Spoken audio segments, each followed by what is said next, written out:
Good evening and welcome to our annual MGO fundraising banquet. Virtual this time around because as with many things in 2020, we have had to adapt, we have had to change the way we do things, but we are so thankful that even though the way we do things might change, our mission and our vision has not. We're so excited that you're here to hear about how we have been impacting our community with your help this year. You're going to see some awards handed out to some of our outstanding volunteers. You're going to hear about the ways that we have adapted but continue to reach the community around us. And finally, of course, you're going to get to hear an awesome word from one of our partners, and then you're going to get to hear about what we're planning on for 2021. So thank you so much for joining us. Sit tight. We're excited to be with you this evening.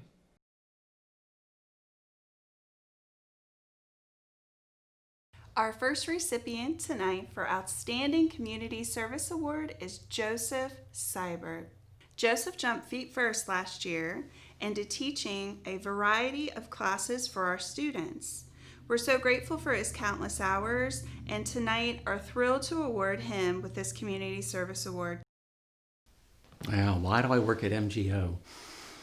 Well, I was looking for an outlet to serve once I had retired in 2018. Very fortunate to do that. And I was serving at my church, and I still am, driving the van whenever that's safe again. And that won't be unless we get a convertible van to do that. But and serving as an usher.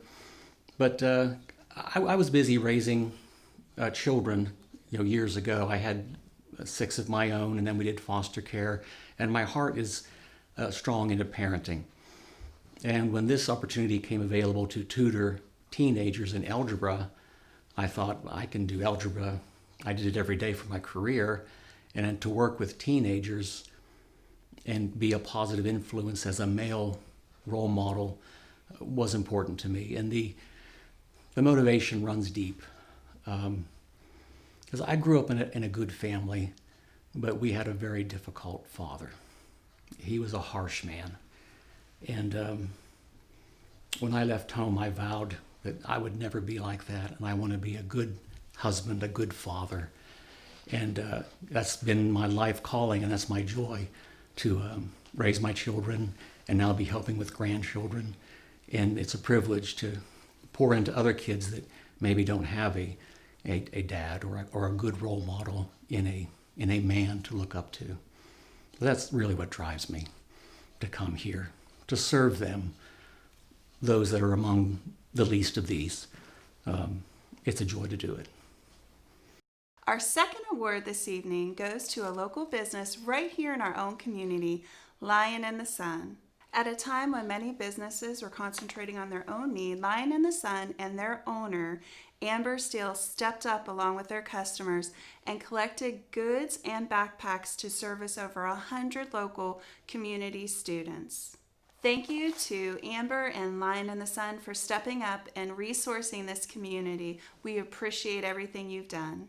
Well, our community has always supported us and been there for us, and our customers have become friends as well as family to us, and we always try to give back in the community somehow. And so what pulls at our heartstrings more than anything are the kids.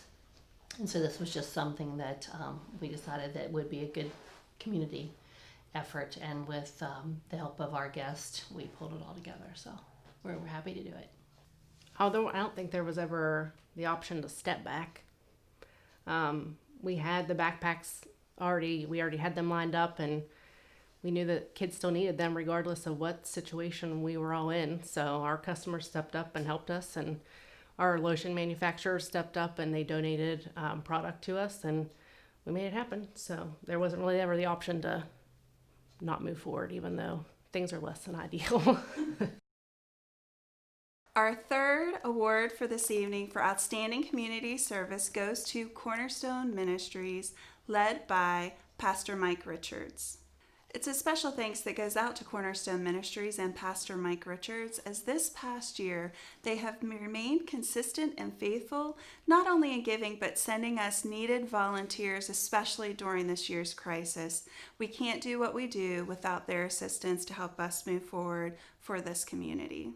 I think for us, the key is to find coalition partners in our community to do the work of the church, which is to be where people are, to be where people's needs need to be met, to be present to them. And MGO shares that vision and has from the very beginning. We've been involved from the very beginning for that reason. And I think most of our members feel like it really is a way that they can express their Christian faith, that they can express their witness of the gospel, that they can be in contact with people and their neighbors and the people that they know and don't know, and can minister the love of Jesus Christ to them.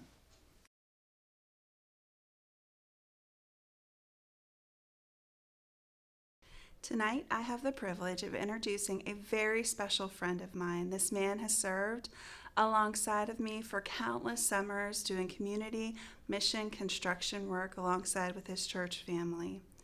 Joel Friend is the student ministry director at New Community Church. Please join me in welcoming him tonight. Welcome to this one day of giving for More Grace Outreach.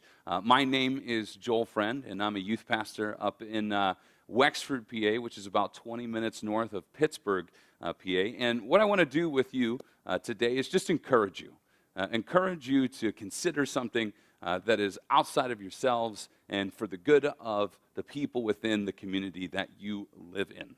And I want to start off today by talking to you about my relationship with my microwave. You see, I love my microwave.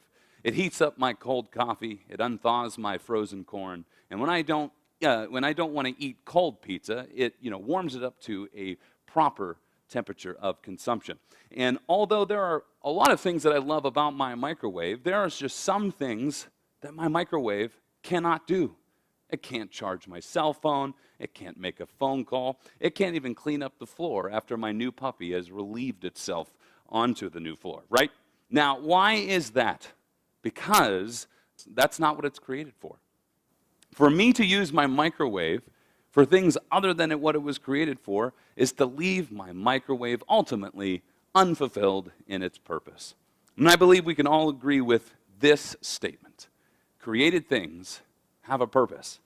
Everything that was ever created was intended for something. You see, cars drive people, phones call people, and spiders just simply scare the crap out of people, right? Everyone in this world, including you, has been created, which is a hint at the reality that there is a creator who thoughtfully and wonderfully and intentionally brought you into existence so that you may serve a purpose.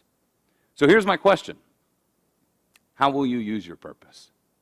You, tiny microscopic you in the midst of this cosmic universe who have been fashioned with intention by the Almighty Creator to do something, not nothing, to do something. How will you use your purpose? How will you spend your time, energy, and resources?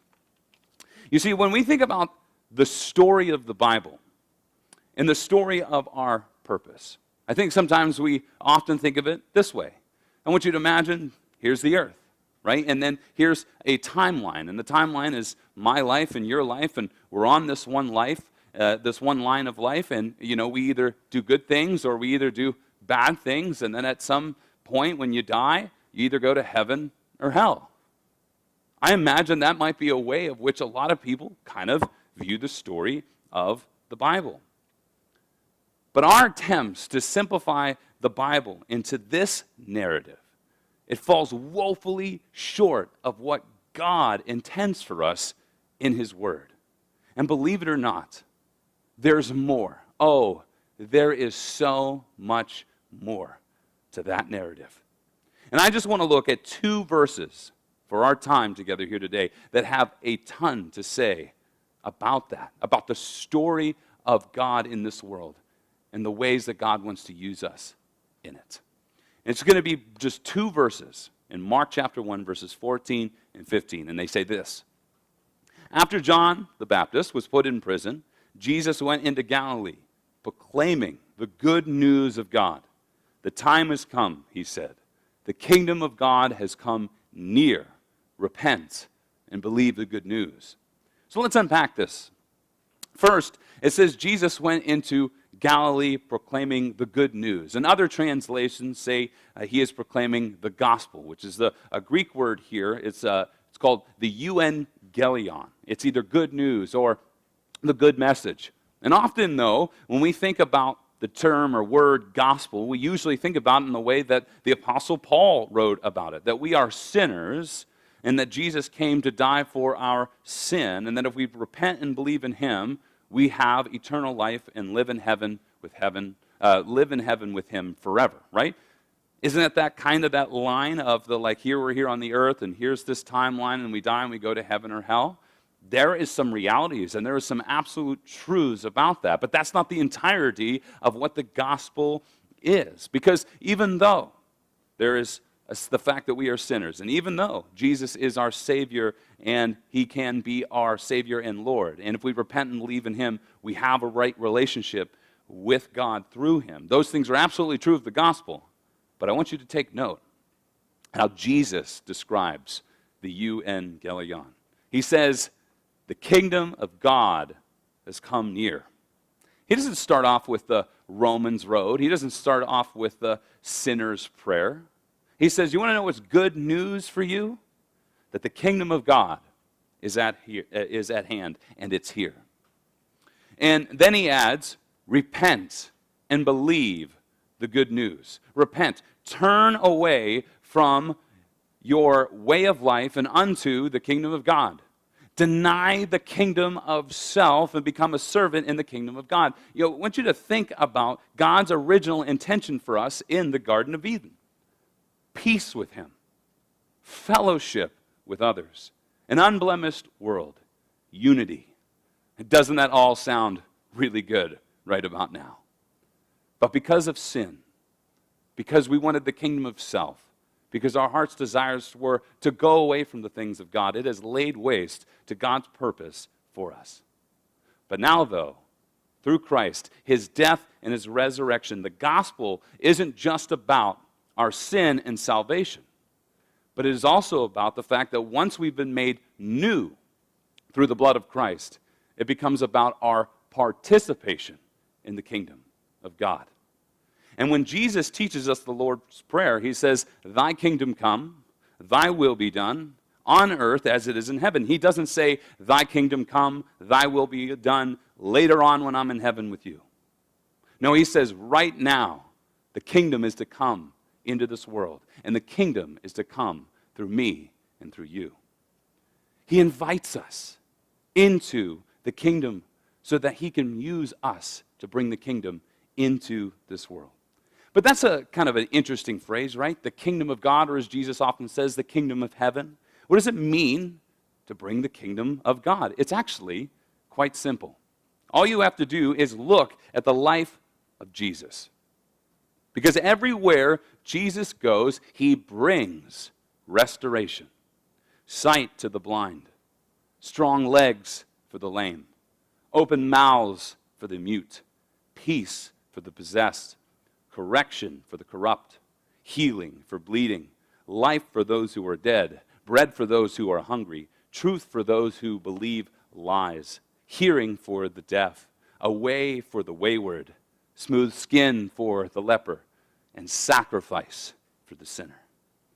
And when Jesus does these things, he isn't doing anything new. It might have been new for those people in that time to see something like that. They had never seen anything like that before. But what he is doing, he is simply bringing the world back to the way that God intended it to be. He is replanting garden flowers in the desert. And wherever Jesus goes, he brings the kingdom of God.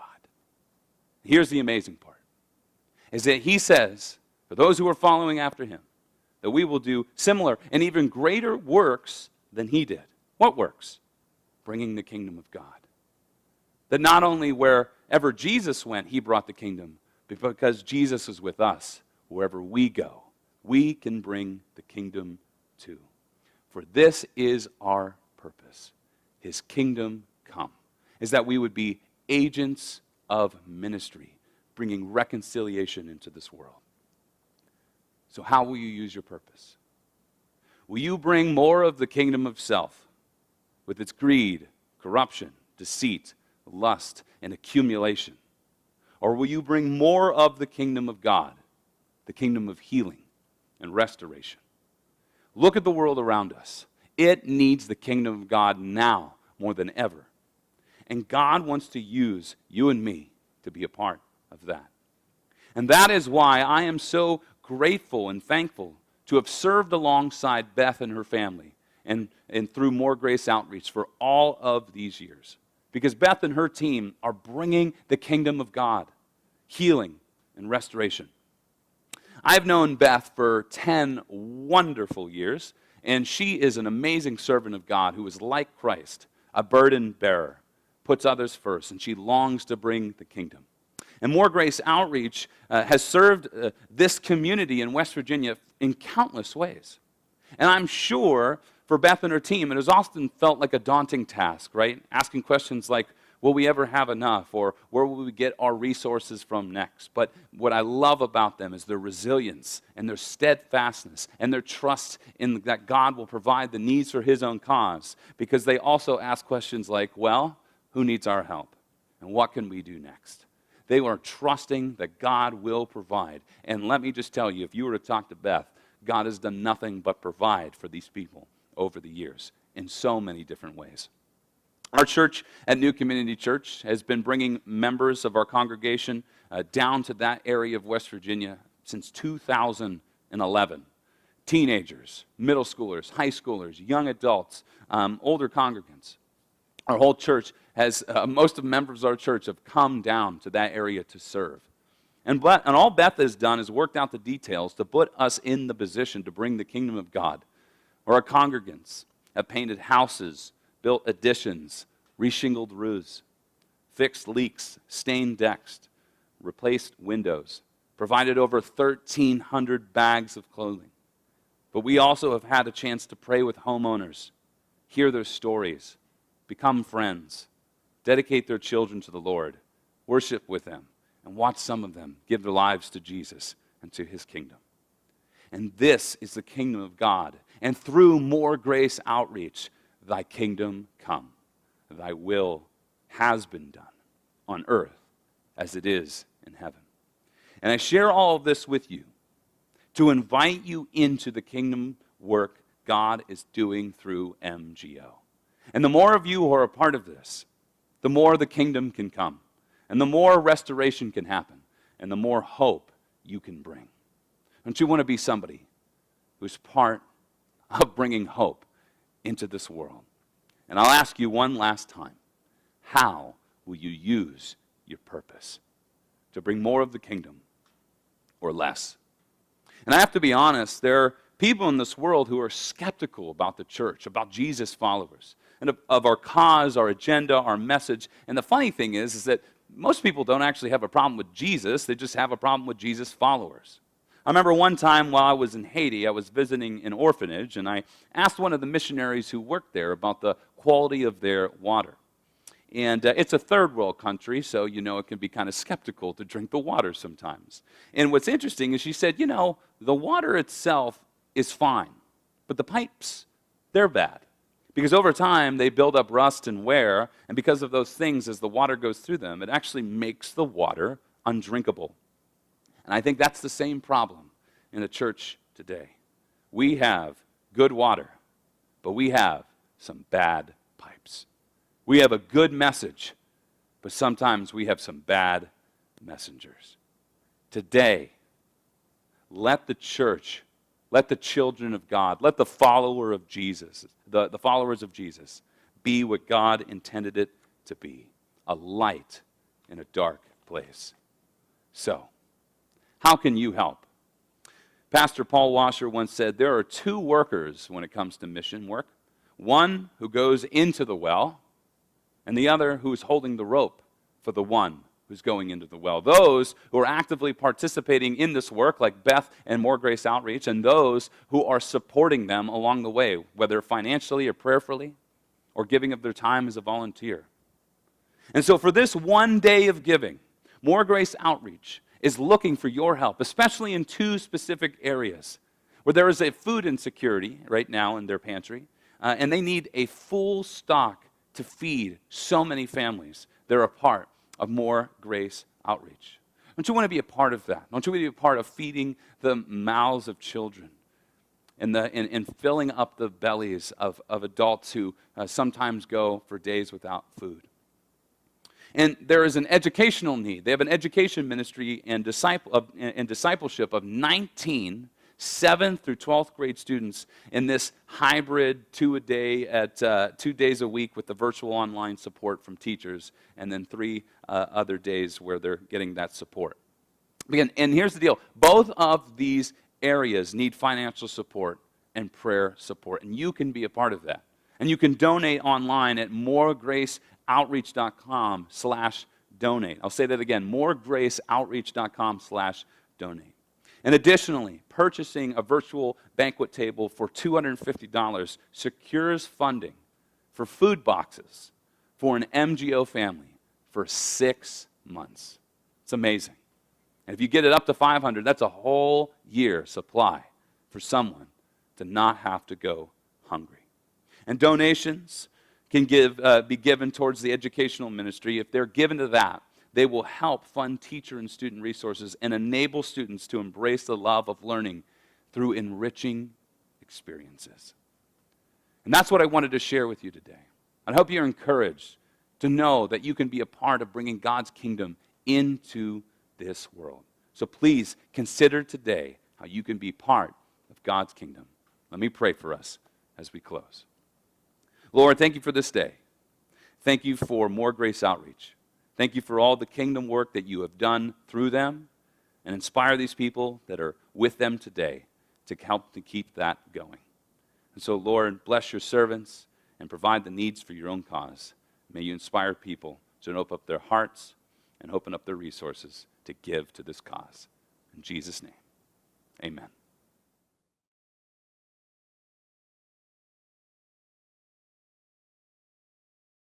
Hi everyone, I'm Thea and I work at More Grace Outreach, and I just wanted to come to you today and tell you a little bit of what we've been doing at MGO in the midst of the pandemic.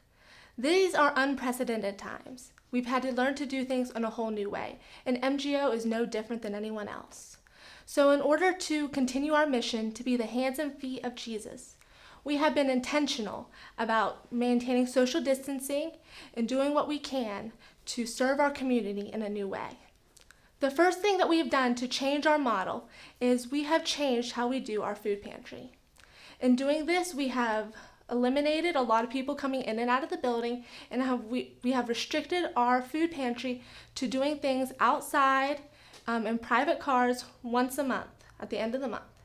Just in the month of September alone, we serviced over 325 dependents in just a couple of hours. Doing our model this way, our food budget is $2,000 a month at MGO, and that is really a lot of money to try to really fulfill the needs of these people. What we do for the food pantry is we make a box, a pre-made box, and it has personal hygiene items, food, and it has household items that people need to survive. So with all of this, we just thank people for their support, and we continue to plan to do this model for the foreseeable future. Along with the adaptations to our food pantry ministry, we have changed how we do our clothing and household distribution center. By doing capacity limits and enforcing masking and intense sanitation, we ensure that people get to come in 2 days a week, and also by appointments during our off hours to make sure the needs in our community are met. As MGO operations have continued to adjust to accommodate safety, we have continued to provide in-person mentorship and in-person Bible study, along with emphasizing our online devotionals and online mentorship. In this way, we feel we can best serve the community safely and efficiently, making sure people are cared for. Throughout this time, we have also made sure to emphasize online counseling or counseling in person with a licensed Christian counselor. In this time when there's a lot of fear and a lot of insecurity and a lot of uncertainty, we want to make sure that not only the physical needs of our community are met, but that their emotional needs are taken care of as well. In addition to all of the changes at MGO, we are excited to say that we have launched our new educational program. This program has taken 19 students following all the CDC safety guidelines, and we are taking them and we are mentoring them specifically in their education and in their faith. We are offering 7 core classes and 2 electives for each student. In this program, our desire is to mentor them in their education and in their faith. We want to empower them with the knowledge that they can succeed and they can do everything God has called them to do. We are so grateful to be able to launch this hybrid program, to launch REACH, which stands for Raising Educational Achievement Through Community Hope. Our desire is that God will show each student who they are and who He has called them to be. While 2020 has brought many things to a standstill, MGO is not one of them. God has called us to continually be the hands and feet of Christ in our community, and we take that directive seriously. So today, I want to just thank you all for standing with us and for being with us in this year. And I just ask you to be with us in this next year to come.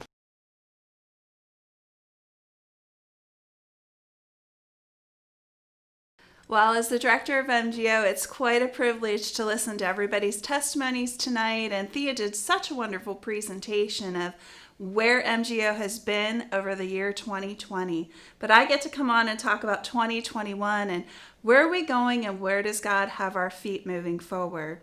It was interesting just last week in our ed program, I had the privilege of sitting with one of our new students, and it was an unusual situation that we kind of run into here at MGO. He was very quiet and withdrawn, and it was only his second day, and I said to him, "So what do you think? What do you think about where you are?" And he said something really interesting to me. He shared his testimony that he has been very quiet, shy, withdrawn from life for about 2 years, and we were his first stop in his journey to the Lord opening up his life. Basically, this kid told us that he hadn't spoken with anybody outside of his family, and it was a privilege to begin to hear his story. And he said something in a few words that stuck and resonated with me, and it's what I feel MGO is moving forward. He said this sentence, "Miss Beth, thank you for being here." That word "here" is so important because MGO has been here. We continue to be here, and even moving forward, it's important for our community to know that this is a place that they can count on. And with your help and your support, 2021 is going to look a lot like what MGO has looked like. We're going to still resource, we're going to still do the food, the clothing, and those needs will increase. We're seeing a dramatic increase in those needs even now. The kids that we minister to and reach, if you could step into this building once a week and just be a fly on the wall, you would see why we're so thoroughly passionate about the 19 students that the Lord has sent us this year. We actually just started a cross-country team, and it's been amazing to see. We've had this logo printed for the students based on Hebrews 12, 1 through 4, which is our passion, which is how MGO is moving forward in 2021. These students will be reminded every time they put their hoodie or their t-shirt on, run your race. My race looks different. MGO's race looks different than maybe yours, but you can partner and be a presence to help elevate where these students are and where they can go. You can be a partner and put a box of food in front of a family once a month. Tonight on this one-day giving, we're asking for something significant. We're asking you to stretch and reach and believe in what we're doing here as a ministry.